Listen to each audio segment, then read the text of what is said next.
So welcome to another episode of the Odyssey podcast. I'm your host, Jeremy Mullally. I'm here with a very special guest. He's a friend of the show. He's been on before. And he's Torrin Minutillo from Attergy Coaching. So Torrin, thanks for joining us today. Thanks, Jeremy. Looking forward to it and looking forward to having some fun. You know, as at the time of this recording, we're recording, beginning of 2022. What does 2022 hold for, you yourself and also your business as far as Attergy Coaching? What's coming down the line? Yeah, so this year is probably a pivotal year for me. This will be my fourth year, sort of about 3 years now into the journey. And the first couple of years from the coaching side of things was, sort of learning my skill, working hard to get the best out of other people that I'm helping. But I think the last 6 to 12 months, or sort of 6 months in general, but the last 12 was a big learning curve for me. And it's positioned me well for this year. So, and also just to be able to utilise my time better in how I'm coaching, how I'm affecting more people. So I'm sort of going more down the group coaching model. Because I think that's not only I can impact more people, but the experience I had in the last 6 months, it's quite effective on helping people through their journey in a group environment. And then out of that, if people want some individual help, they can. So, but this year really is about getting my message out there to get a bigger audience to understand how I'm helping people. So I think, podcasting is a platform to do that. So I've got very intentional about trying to be a guest on podcasts this year, just to spread the message and also just have good conversations and share some wisdom with the people out there who may be interested in listening to this stuff. And then from there, they can choose to do whatever they want to do with it. So it's twofold for me. It's to help me craft my message, help me reach a different audience, and then also just to give me a framework to work within for 2022. As I said, should be a pretty big year for me, and I'm looking forward to it. Fantastic. And, being this time of year, and we spoke just the other week as well, as far as, where you're going, like creating goals for yourself. What's your philosophy around it? Because, it sounds like for yourself, and you said that word already, intentional, like very intentional with what you want to do and where you want to go. But how do you approach goal setting, and do you have like sort of a framework that you can recommend to people to get results and get outcomes that they're looking to, achieve for their long-term goals? So I think it's a really good question because goals, everybody, people who are trying to improve their situation in their life, no matter what it is, and if we narrow this conversation down to business, but it applies to other areas in your life, is to actually achieve something. You need to have a target, which, we represent that as a goal. I think goal setting is, there's lots of different variations of this, but what I've learned and what's been very helpful for me and also the people that I help is not to make that goal too far in advance. I think a lot of people set down goals for 1, 2, 3, 5 years. I think you can have a vision that is where you'd like to be and who you want to evolve to in a 1, 2, 3, 5 year process. And as we know, the vision is sort of like looking onto the horizon, and the closer you get to the horizon, the further it moves away from you. So things change all the time. So you can have a vision or a North Star, as some people describe it, of where you want to go. But I think goals should be broken down into smaller chunks. And for me, 30, 60, maximum 90 days. So I think a 90-day goal setting is a better way to approach where it is that you want to go to, or where you want to transform your life to, if it's in business. I think the other thing about one of the characteristics of goals is not to have too many goals at any given time. And I think, and this is all about how, human experience and how your brain works and how it can achieve things. So anything more than 3 goals at any given time, so you would say 3 priorities, any more than 3 priorities, and then you don't actually have any priorities because now you start to dilute what you're trying to achieve. So my method of how I've been taught and what's worked for me and how I teach clients is to narrow it down to 3 goals that you're trying to achieve, put a maximum time frame of 90 days on it, and then evolve that goal to a place where you're comfortable with it, and then create another goal that you want to move. And you've got these constant goals in front of you that are no more than 90 days in advance. And if you can tick them off in 30 and 60 days, great. Then you move on to the next one. But the key message there is not to have too many at any given time. Stick with the maximum of 3. Don't set them too much further than 90 days. And the truth is, the way our mind works, it's very hard to have a horizon past 90-day period. And if you can think about this in a way of, okay, if I set myself a goal for 12 months, and it may be to achieve whatever it is, that you'll find reasons not to be intentional about what you're doing because you've got time to get to it. You've got time to get to it. The problem is that you get into bad habits around that. You don't actually fulfill your goal and you get distracted in doing something else. But when you narrow the focus down, it gives you a smaller time frame to work with, which means that you've got more chance of actually achieving that goal and then moving on to the next thing. Underneath those goals, so we're talking about a framework here, so goals should be set where it's slightly out of your control, that other things have got to happen for that goal to materialize. And if we want to bring this into a business perspective, if the goal is to increase your revenue or get more customers or clients, well, you've got to rely on those customers and clients reacting to you, so you don't have full control over it, but that's a good goal to set. But what you can do is set a project that supports that goal, which is totally in your control, i.e. create a new website to entice new customers to come towards you based on a new message. So that's a project. And then to fulfill that project over a period of time, you need to create daily tasks that's going to move you towards that project, which will support that goal, and that goal is taking you towards that vision. So that's a framework that we use in Attergy Coaching Systems, and one that I've learnt and works well, and it helps people really get clarity and direction about where they're going. So that was a long-winded way of telling you about goals, Jeremy. Yeah, well, I like long-winded answers. But look, one of the main reasons I wanted to invite you on, Torrin, was to talk about courage, because I know that's an area you've spoken a lot about, and you have an area of expertise in.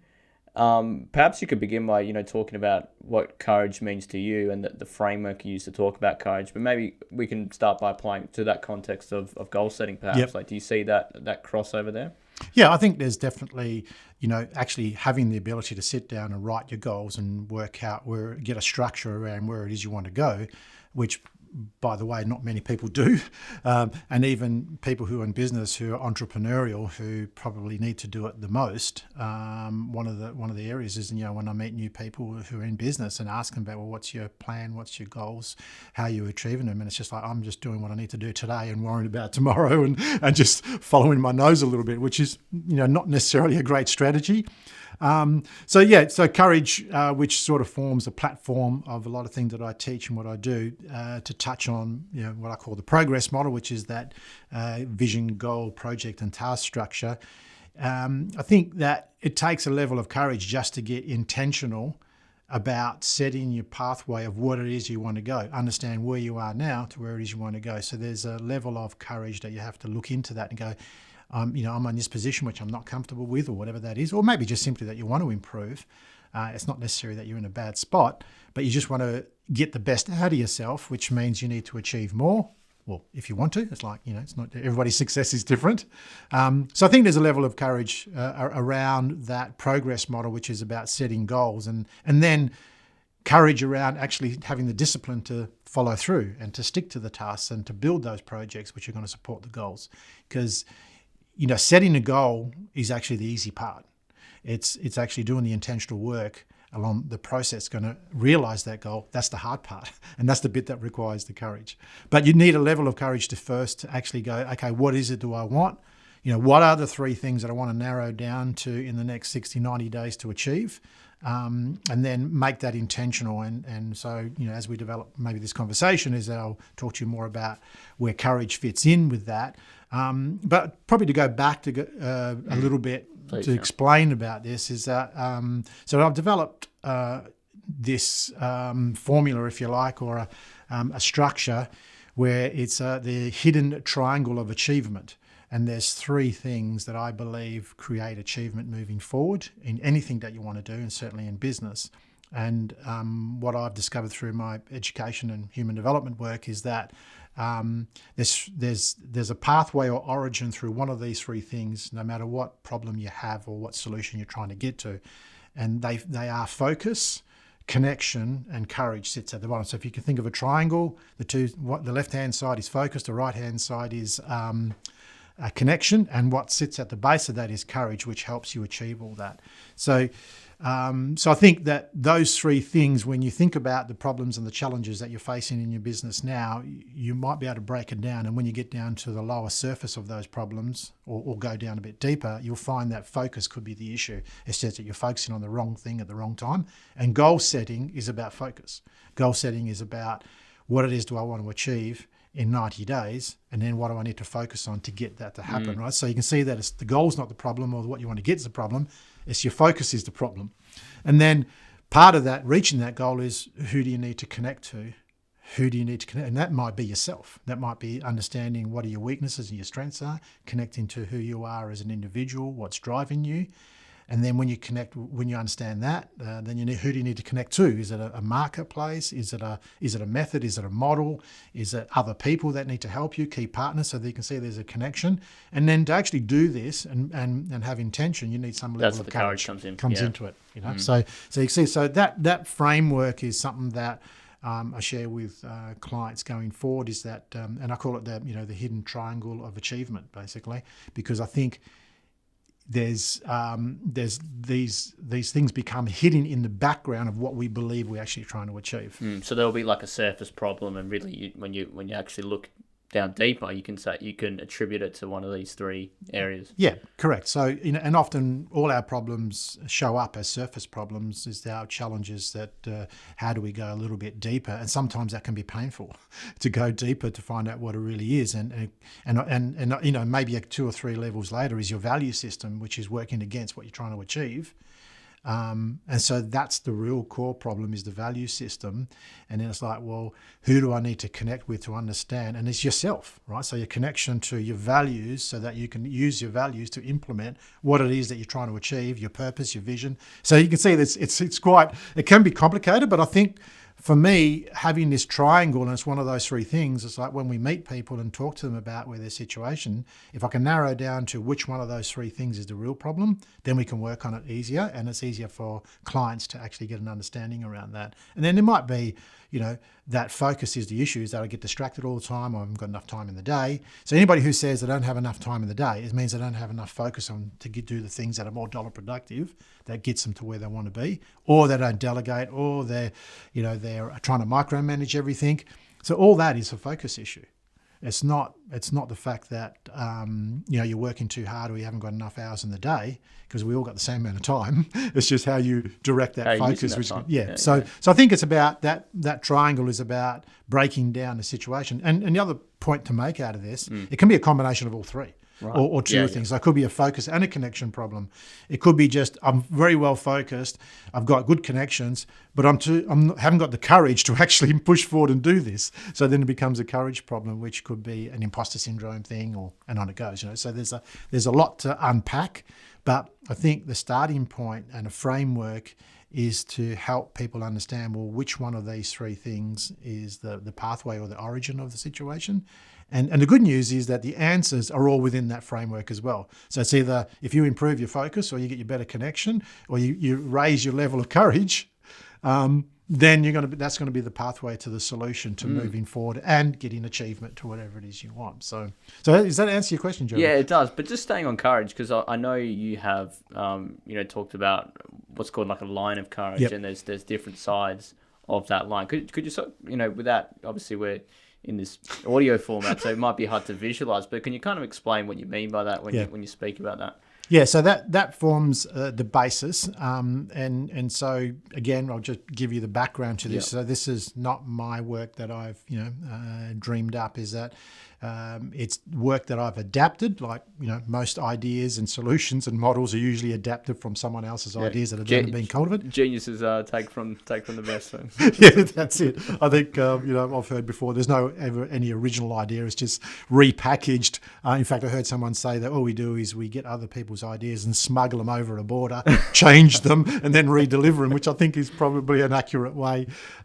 So one of the books that I've read in the last, it's actually 3 times now that I've read it in the last 4 years now, probably. A book called The Power and the Force by a psychologist, David Hawkins, and he did a 30-year study around human behaviour and the determinants to what we do to get what we to empower our lives. Hence, The Power and the Force in the name of the book.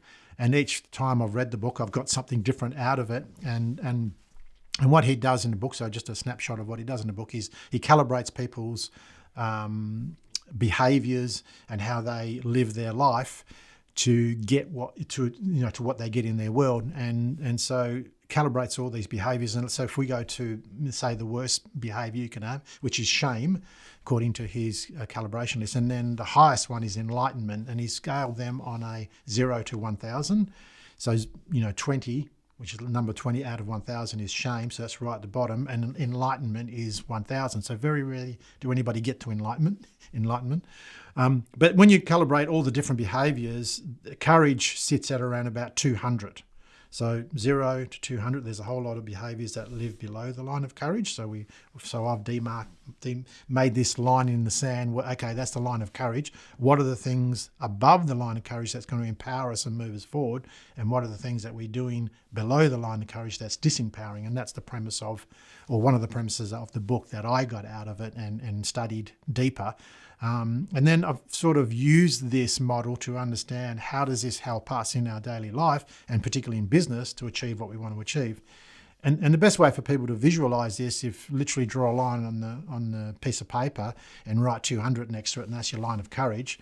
And then let's think about what are the behaviors below the line of courage and what are the behaviors above the line of courage that's going to advance you forward. And the study shows that everything you do above the line empowers you to where it is you want to go. Everything you do below the line disempowers you and takes you away from what it is you're trying to achieve.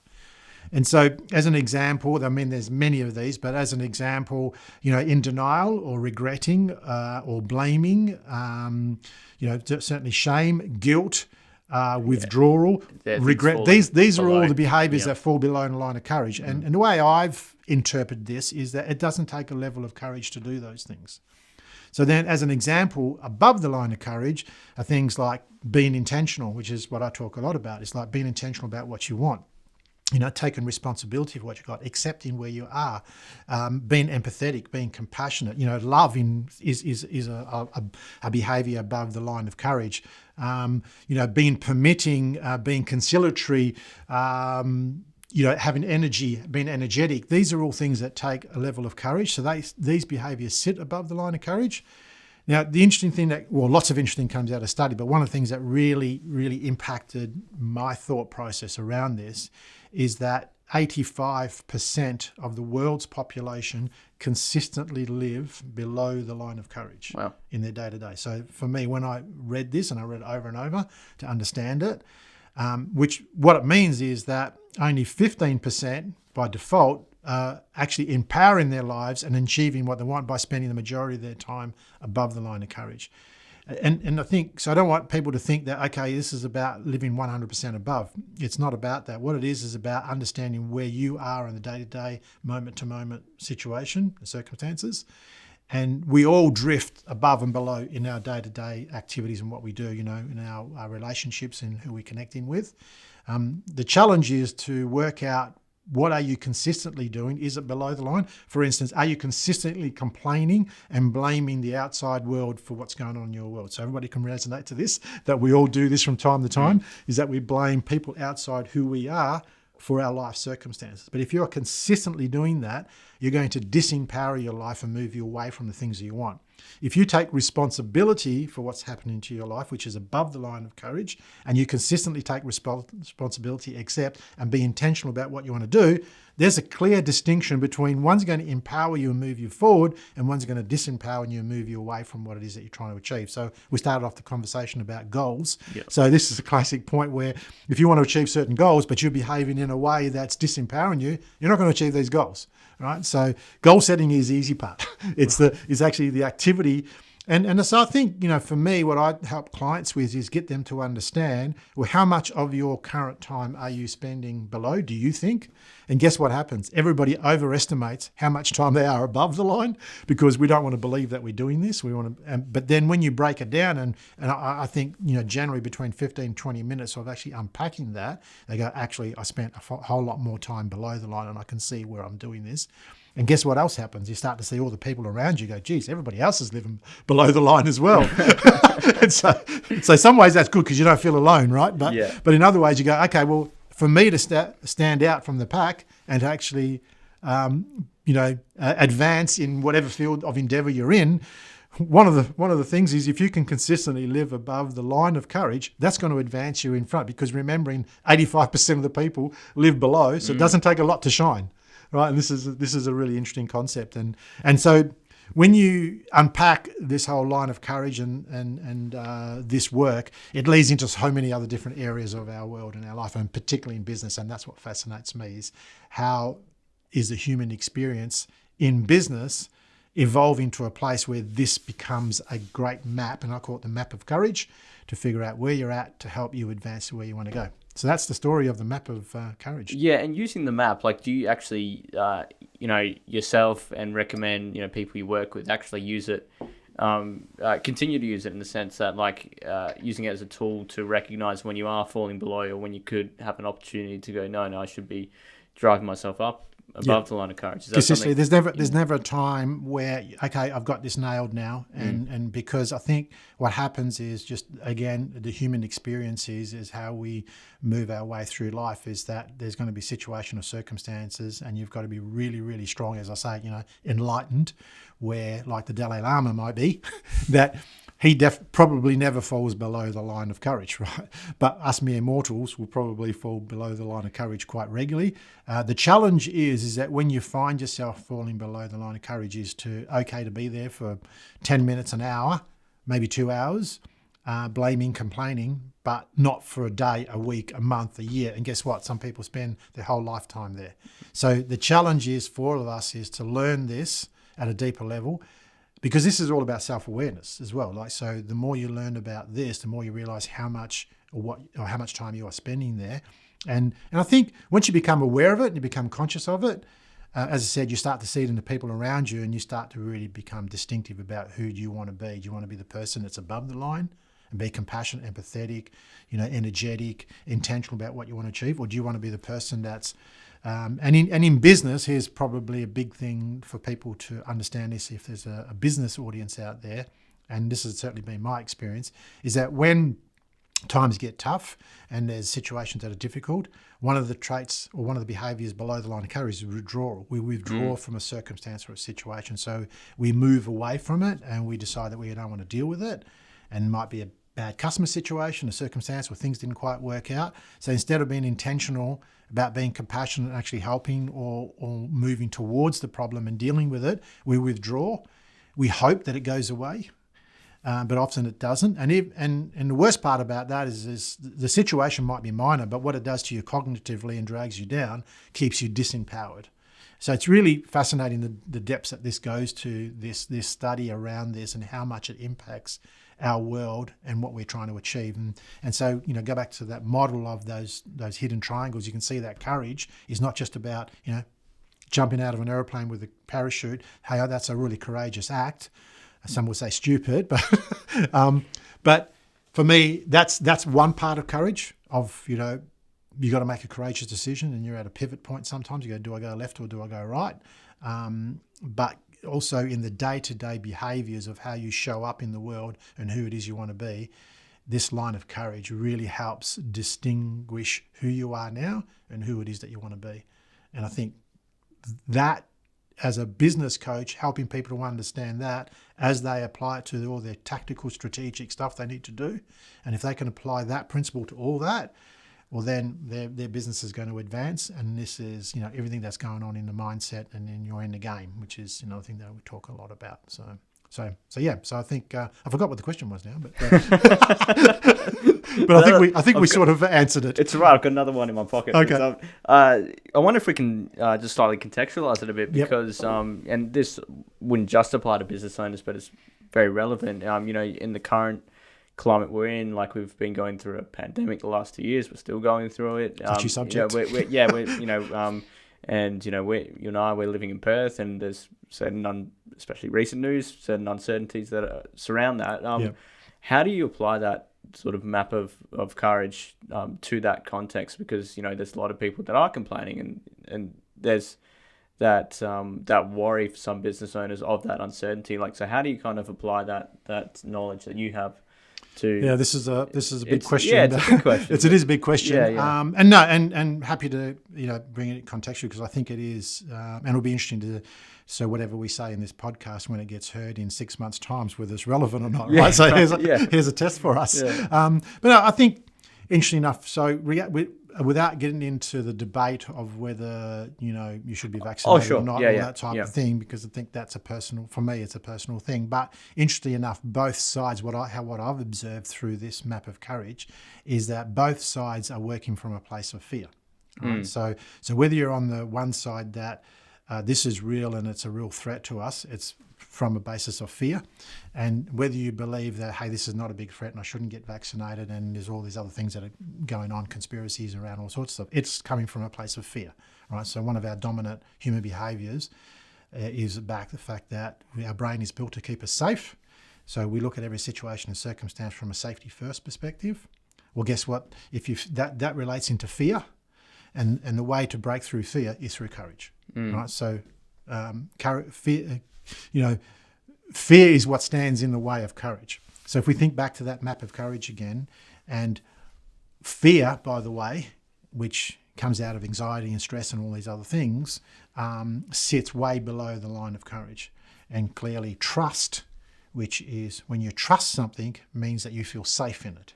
It sits above the line of courage. So this whole debate of where it's going at the moment is like, well, who do you trust, which is who do you feel safe with?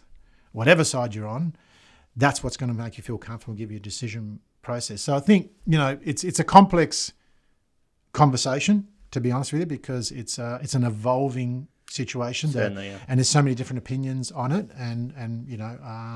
So I'm not sort of trying to say what's right or wrong, because I don't actually believe there isn't a right or wrong. It's just how we adapt to the situation is probably the better way to look at it. And I think adapting to the circumstances above the line of courage is going to help us get through this and not withdraw, complain, blame everybody else, regret, feel guilty about a situation. These are all behaviours below. It's like, what's intentional? What's the energy we need? Who's going to take responsibility? What's the acceptance of all these things? How are we moving forward? How do we do this with love and compassion and empathy for the people who are clearly getting sick and dying from this versus, the real threat to the person in the street, and that's what we're trying to understand. So that's a deep rabbit hole, that one. But I can, it definitely, the map of courage and how we apply what we're doing to it forms, you could easily work through that from that in that platform, if you like.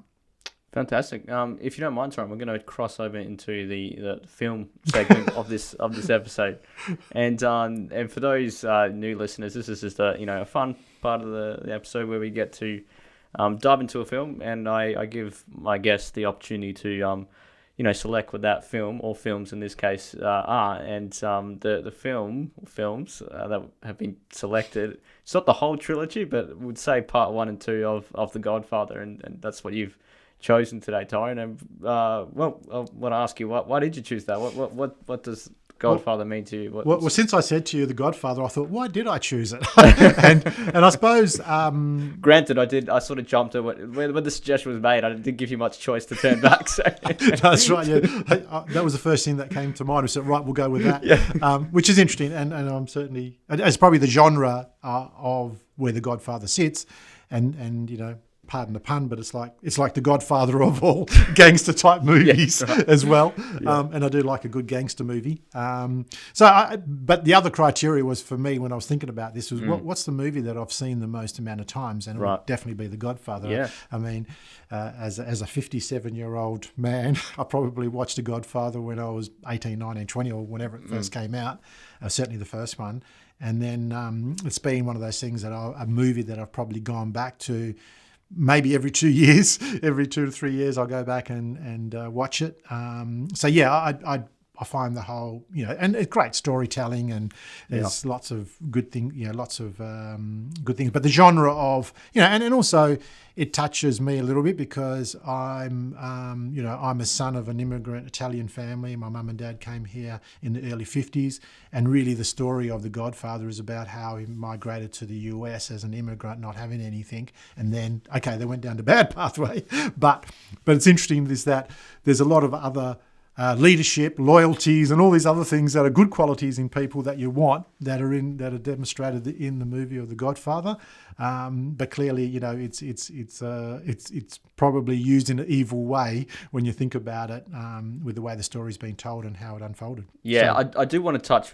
I think because the way I want to sort of center this conversation is around leadership, and we can also touch on what we've spoken about in this episode around courage as well. But do you actually remember the first time when you first saw the Godfather films? Is that something you can distinctly remember, or do you just remember seeing it, like I said, watched it so many times? Growing up in a Italian family, hard to avoid. When actually, I can't even remember. I think it was 72 that it was. The first one, 72. 72. When the first one came out. So in 72, I am only 8 years old. So it's probably a little bit before. So I probably didn't see the first Godfather to maybe I was 14, 15, 16, something like that, in that range. So maybe in the late 70s.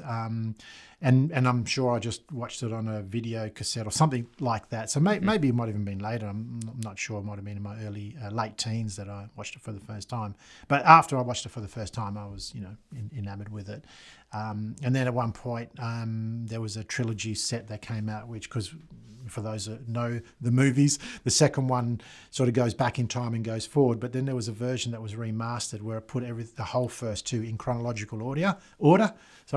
And I found that really fascinating too, to watch it in that sequence rather than having the flashbacks to the current and going back. It's just a really, really good story and one of those, as I said, I like other movies in that genre, but and maybe for me it's the one that really took my fancy for that type of genre and to this day, if a new movie gets released and it's gangsters and things like that, a well produced one, not low budget low budget ones, but certainly high budget, well produced sort of gangster movies. I'm the first one there to have a look at them. Yeah, big fan of the genre, obviously. Big fan of the genre. Yeah, and is that the Italian heritage? Do you think? Well, probably a little bit. Yeah, probably a little bit of heritage. Although there's no dark evil in my history that I know of. Not that we know of. Not we know of, but no, because obviously the characters centre from evolving out of Sicily. So where my folks come from, they don't come from Sicily. They're a little bit further up the coast than that. So you're clean. So having said that, we're not far from Calabria, which is there might be some problems. There might be some crossover there, but and I think there's that. For me as a son of an Italian immigrant and having a really close connection to my Italian heritage, there's that connection as well, which helps. And we talked before about connection, this is the thing, is that we one of the pillars is that who we get connected to and what do we get connected, who do we want to belong to, and all these types of things. So that's another big conversation. But yeah, going back to the movie, I think there's that's what I really, one of the things I really enjoyed about it, and just the characters and the storytelling. I keep going back to that. So that's definitely one of my favourite movies of all time. Yeah, hands down as well. It certainly falls in my top 10. But I did want to talk about leadership and really just seeing, because there is a contrast and a distinction between the leadership styles of Michael, who's the son, and Vito, who's the father, and because you see them, both in 1 and 2 in different stages of their life. But what's your read on their different leadership styles? Because, sort of generally speaking, you could argue that there's a lot of traits that they share. They're both very intelligent. They do have certain leadership qualities that cross over, but you could argue that they're also very different in ways as well, in the circumstances that they came into being the Don, being the leader, being the Godfather. In Vito's case, he was an immigrant. He came through and he had to build up himself, whereas Michael was inherited in a way. How do you, just from the outset, how do you see the difference in those leadership styles, notwithstanding the fact that they're, leading a criminal empire, but Shall we park that? Shall we? We'll park that. But there's still qualities that can be recognised and respected. As well. It's an interesting thing to delve into, because it's probably not something I've ever given a lot of thought. And when I talk about leadership, is what's the framework of the Godfather and that. But now that you put me on the spot, I think maybe that should become a whole segment in your coaching program. Let's talk about the Godfather. Well, I might do that actually. So I think the first thing that comes to mind when you like you say, the young Vito Corleone coming from Sicily to New York, and then the start of the first movie is the Godfather, who's well and truly established. You've got the Empire, and then it sort of flows through to Michael, and there's that sort of trilogy, if you like, and that pathway. So the way I would look at probably the young Vito Corleone is that he has to make his bones, right? So he comes to America. He's only a little bit in a gangster society that he's arrived in, and he's quickly trying to figure out where he sits in it all. And the way he does it is through courage to challenge the top dog. And once he challenges the top dog and he overcomes that, he gains the respect of all the people in and around, which then elevates him, which gives him that power and control, which is not something that we always want to get pushed too far, the power and control. So then fast forward to the Don, who's now in the first movie, which is sort of chronologically further down the track, as an older Vito Corleone. So he's more one of in control and power, and he's now got an empire, and he's one of the heads of the families that control, all this black market situation and circumstances through all different areas of that phase in the US history, if you like, and it's one of very much courage of making the decision that needs to be made, right? So there's definitely no procrastination in The Godfather, right? No, very much a man of action. If a decision needs to be made.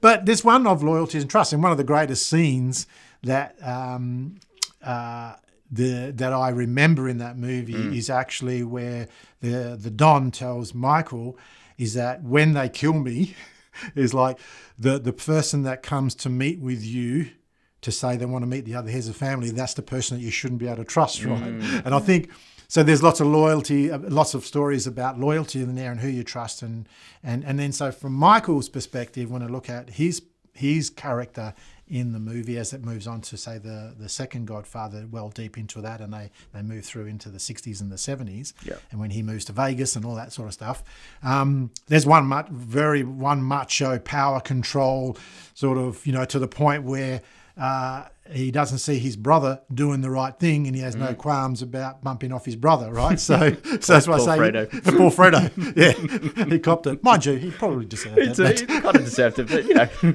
in the context of the story. But it's interesting, right? Because you sort of ask yourself, even though what he did was because he betrayed him and everything like that, and it could have cost him his life and whatnot.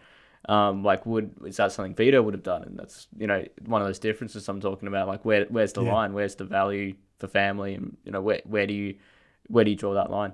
It's an interesting one, and I think we don't know because we don't know what the storytellers had in mind or what they thought. But my gut feeling would be is that there was still honour in the Don about which line you cross and which one you don't.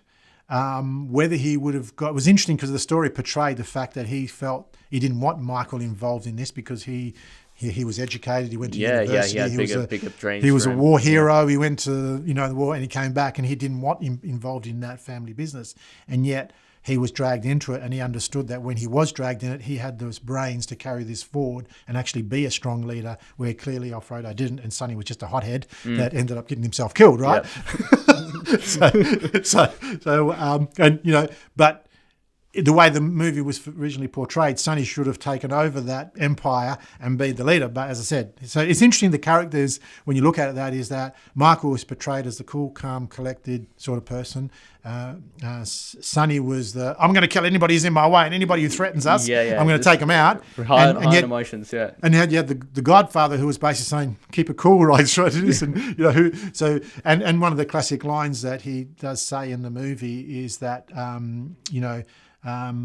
what is it? It's like, keep your friends close, but keep your enemies even closer, right? So it's like, keep your enemies close into your circle so you know what they're doing, and therefore you've got a better chance of controlling, whereas Sonny didn't believe in that. He built, if they get close, let's kill them, right? And so I think the distinctive styles of leadership throughout that movie series is different. Maybe a good question to ask, and I've just thought about it as I'm talking, is that what are the core values the same between the father, between the characters within that family? Did they have their core values of, and I think one of the core values was we always protect the family at no matter what, at the cost, and when I say the family, I mean the extended circle, who was in the inner circle. And the crime family. Yeah, the crime family, right? Yeah. And so the core value was protecting that at all costs, and whatever you need to do, you need to do. So it's interesting that when the reason why Alfredo, I believe, was bumped off by Michael is that he fell outside the core values, where he wasn't protecting the family unit. He was going out telling people all sorts of different things, and in fact was conniving to have Michael killed. Right when he got sprayed in the bullet. So I think, the message, I'm thinking about this as we're talking about it actually, is that the core value at the top of the Godfather trilogy and film, and unless we can get Francis Ford Coppola in here to have a chat to us, we might be on the right track or not to what the intention was. I'll send him an invite for the podcast. But the point is that so I think loyalty. Value system at the core of it, which, go back to what we were talking about before in business and in life in general, is that at the core, there's a value system that's driving the things that you do. And sure, value systems evolve over your lifetime and as you see the life differently. But certainly in that world, loyalty which is a core value of protect people around you and be truthful to them, was placed above everything else, to the point where Alfredo fell outside of that circle and got the ultimate prize. Yeah, right. And this is sort of like a Machiavellian thing, but like from the leadership angle, it's like, do you want to be a leader that is loved, or do you want to be a leader that's feared? And for me, that's where I sort of see the kind of difference between them. Whereas, because, Vito was, even though very brutal, like, putting horses' heads in people's bed. I don't recommend that as a leadership style. So very brutal. But his family respected him, and it was a mutual respect. Well, it's a good question. Did they really respect him, or they just fear him that much they weren't prepared to challenge him? Yeah. It's interesting. I'm inclined that's probably both. Whereas I feel like on Michael's side of things, they were just very afraid to cross him. There wasn't that kind of mutual respect between, himself and his subordinates, let's call them. Yeah, and I think interesting, again, just dissecting this a bit more, and I must go back and watch it again now. The more I talk about it, the more I watch it again. Is that in the first movie, the Don, it was portrayed that he went to his consigliere quite often, who's the lawyer. Yeah. So Tom Hagen, who was outside the family, but he was in the inner circle of the values of what they think, and he was there to help them, and they trusted him impeccably, and as a lawyer and as a consigliere, or to give them. But so the Don would confide in him, but ultimately he would make a decision about what he wanted to do based on the information, right? But probably that's the only character within it that was outside the family that they took loyalty and strategic advice from, probably, is a way of putting it. And of course that became a clash for Michael as he went down further, because Tom was actually against some of the things that he wanted to do in the movie and in the story, but he was challenging Michael. And I think, again, thinking about the human experience and how we evolve, clearly the character of Michael evolved from who he was as a in this crime family as he grew to take over the crime family and what he did. And I mean, I don't rate the third movie as well as the... Yeah, most people don't. But if you look at, and I haven't watched the third one as many times as I have watched the first two, but in the end, it portrays a story of how he was trying to get out of all this and trying to make the company and the business legitimate, and he struggled to do that. And that's an interesting dichotomy as well. It's like, well, he's trying to, and there's the classic line in that movie is that the more I try and get out, the more they pull me back in. and I think that's an interesting challenge for all of us, is that the more we're trying to get out of something, the more sometimes we get dragged into it. And it takes a level of courage to push through that. Yeah. So there's courage again. Yeah, and if it's, do you think there was a genuine effort for him to actually leave, or do you think he was too entrenched in it that he didn't want I think probably age, the fact that he wanted to, and I think probably generally believing as society moved on from, say, the 1920s when that movie was first portrayed through to where that story ended up, which is now, the 80s, the 90s, I think, maybe. Yeah, I think 80s. 80s and 90s.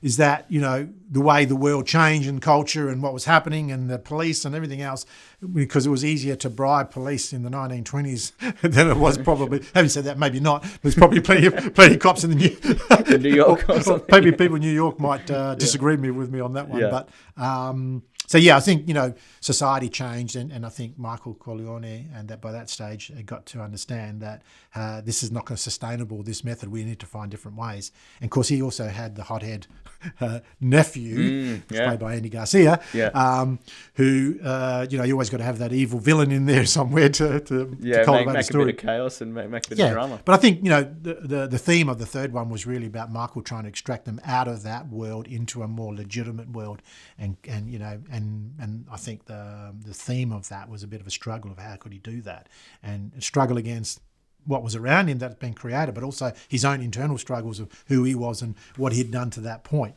to actually completely extract himself and wash him of all his sins type thing. So anyway, that was my perspective. I'm sure there's lots of different people who look at this movie in a different way, and I think that's one of the beautiful things about these types of movies, particularly really well-crafted ones, is that it's ripe for conversations. Lots of things you can have. Yeah, absolutely. 10 people can watch that same movie and see 10 different things in it. And so leadership styles, which is sort of the question in amongst all that, is interesting because they all have different styles of leadership. And I think you rightly said that there was one of fear. I'm not sure if that's a good way to go about leadership style, certainly in business world. Yeah, right. Is to lead by fear. Certainly not what I would recommend anyway. Right, exactly. Yeah, and from your point of view, just one last thing on that leadership thing, because they the acquisition of their empire, so to speak, was very different. Vito had to build it up from the ground. He didn't have any mentors, didn't have any family. He had to find his friends on the street, and that's how he came up. Whereas Michael, he did have the support of his family. Eventually, his dad, once he recovered and everything like that. And notwithstanding as well the education that was provided, obviously paid by his dad and so on. And do you see a difference in that, in that sense of, inheriting an empire, or even if we want to contextualize it today, maybe could be inheriting a business or wells compared to building it up yourself? Do you see a difference there? Yeah, it's a big question. And I think it comes up a lot more than what we think, is that there's self-made, which is what we're sort of saying. Self-made is that you work your way through and you be self-made. And then at some point there's a succession plan that maybe a sibling or, a relative or someone, but certainly, like the classic is that, the father builds up the business and hands it over to the son, or the mum builds up the business, hands over to the daughter. So we don't want to be gender specific here, but I think so the point being is that the attitude of the person who started from scratch and builds it and all the struggles they had to get it to that point, they are not necessarily experienced by the son who may take over the business, who's now taken over the business maybe at its peak or when things are going really well.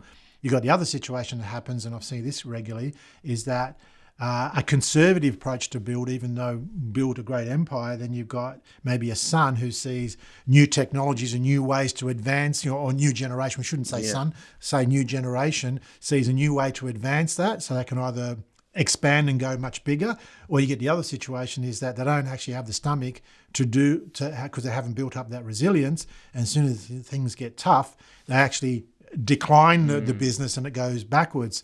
So it's so I think, the question is probably centered around, what's the better approach or what's the different approach? I don't think it's a better or worse. I think it's more of, certainly someone who's built a business up from scratch. So if you take a scenario where, let's take Vito Corleone, right? He comes to the US, you bring that context to it, and he starts this thing up on himself. And he gets it to a pinnacle at the end of his life, and it's naturally progression Michael's going to take over. So his concern is Michael going to stuff this up? Is the whole thing going to implode? Does he have the same ethics, the values, everything that I've brought to this, and the smarts, the nous, everything else? Yeah. And so it could go either. So in that context, if you bring that to modern day business, if someone with the next generation is going to take over the business, how much training, how much mentoring do they need before they're in a position to advance it, versus the one that says, okay, you take over the business and good luck, away you go, I'm out. And invariably those ones probably fall over. I'd say more probably fall over. Don't have any data or research on this, but I would say more would fall over or stay stagnant than the ones that actually advance and get bigger and better, and evolve evolve to a bigger and better place, whatever that is, whatever that looks like. So it's an interesting way to look at it. I think, certainly from a human development perspective, building up resilience along the way, and having, business is a hard journey. There's not one, you don't always have the wind at your back and you're sailing downwind. So, you've got to be able to withstand the knocks along the way that come invariably. And if you've picked up a business as a, second generation and it's thriving, in some ways there's some inherent pressure to you mentally that you've got to sustain this. And if you don't have that resilience and that internal strength to be able to do that, it can get much. And you might be born into this takeover where you've got no pressure from financial, because there's, the business is making lots of money, and then you might friddle it away. So I mean, there's so many different scenarios. It's hard to know. Obviously each circumstance is different. But I suppose the point of this is that what's the pitfalls of when you do take over a business that's been well established for 10, 20, 30, 40 years as a next generation, and what's your mindset need to be to actually advance that in whatever shape or form you believe that is, And so, I think it'd be interesting to look at that data to see how many actually thrive and survive, and how many fall apart or get sold on, or, and this happens a lot too, is that, and I've come across this anecdotally where, I know my sons or family want to take over the business, so I'm going to sell it to someone else, and I've got 3 or 4 capable sons, but none of them want to do it because they've seen all the stress that we've gone through, and all this type of conversation, which happens quite a bit as well. So there's no easy pathway, but it needs one of considered thought, and also making sure that the person taken over has got those leadership qualities that maybe the first generation person has had throughout that, and so which. We can have a big conversation about leadership and where courage fits into it. But these are all big subjects, Jeremy. Very big subjects, and I'm glad that it's born out from the Godfather. That's good. That's good. I've enjoyed it. I think I will have to invite you on again, of course, but maybe we can talk about leadership, like you said, a deep dive on that. But I'm going to wrap it up there, Torrin. But before we go, how can we get in touch with you, and how can we find you? Like, what are you? Yeah, I think thanks for that. The easiest way to reach me, probably two, is through my website, attergy.com. So that's ATTERGY.com.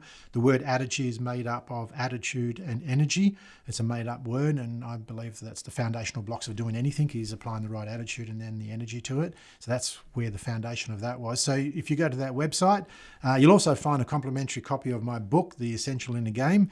So on the first page, you'll see that. So if you put some details in there, I'll send you a real book, not a PDF, in the post. It'll arrive. So you can use it either as a coffee holder, or you could read it and learn some things. And that book's I'd recommend reading it. That's the best way to use that. Use that book. Not prop up your monitor. Yeah. But that's just a very easy read. It's about 130 odd pages, and it's each chapter. There's 10 chapters. Each chapter is about one guiding principle on how to build a resilient and inner game mindset. So there's that way, and then the other way through LinkedIn. I'm quite active on LinkedIn. So if you search Torrin Minutillo on LinkedIn, and you'll find me. And I'd love to connect with more people. And my mission, if you like, is to empower people, to empower achievement with courage. Because I think that courage is at the forefront, and we touched on maybe having a leadership conversation. I think certainly going back to what we spoke about before about the line of courage, certainly leadership lives above the line of courage consistently. So if you're a leader and you're living below the line of courage, you're not really a leader, and you're actually disempowering yourself and your team. So that's a good conversation to have, and one I'd love to have again. So so contact me via attergy.com. Get a copy of my book, send us a message, and also if you just want to reach out with me on LinkedIn, connect there, and let me know how you're going, and I'd love to connect with people. Awesome, good stuff, folks, and I'll have those links for you in the description, depending on what channel you're listening or watching this, so that you can easily get in touch with Torrin, including reading his book. So there you have it. Just wanted to say thank you for coming on, Torrin, and I'll most certainly have you on again to discuss probably leadership. I think we'll do that. Thanks, Jeremy. It's been really fun, actually. It's one of my core values is having fun, and today was really fun. Well, that's Excellent. Good. I'm glad.